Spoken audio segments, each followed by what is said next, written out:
جہاں بھی ایمان اور اسلام کی بات آئی ہے قرآن و سنت میں وہاں نماز لازمی ساتھ میں چپکی ہوئی ہے.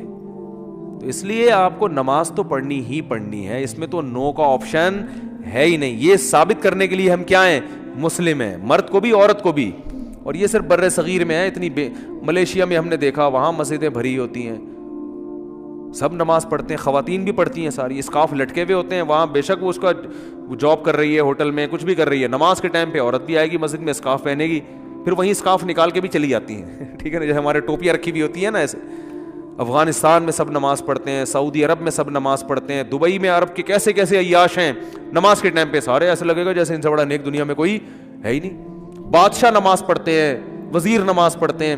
ہمارے یہاں ایک بہت بڑی لعنت ہے کہ ہوگا مسلمان اور اپنے آپ کو مسلمان بھی کہتا ہے, نماز کے وقت میں غائب. تو اس لیے امام احمد ابن حنبل جو بہت بڑے مجتہد ہیں, ان کا یہ فتویٰ ہے کہ ایک نماز بھی جو جان بوجھ کر چھوڑ دے گا اسلام سے خارج ہو جائے گا.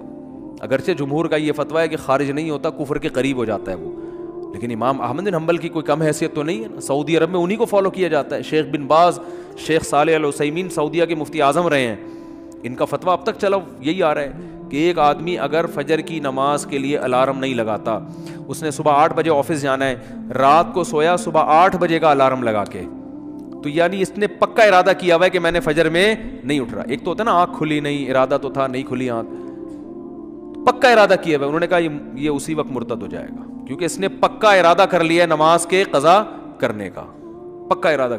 وہ یہاں تک ان کا فتویٰ ہے کہ مرتد ہو جائے گا اس کو اگر توبہ نہیں کرتا اور توبہ کا اعلان نہیں کرتا باقاعدہ, تو اس کو مسلمانوں کے قبرستان میں دفن کرنا بھی جائز بولو نہیں ہے, اس کا نکاح بھی ٹوٹ گیا. اگرچہ جمہور اس کو نہیں مانتے, لیکن امام احمد بن حنبل کی بھی تو ایک بڑی ویلیو ہے نا.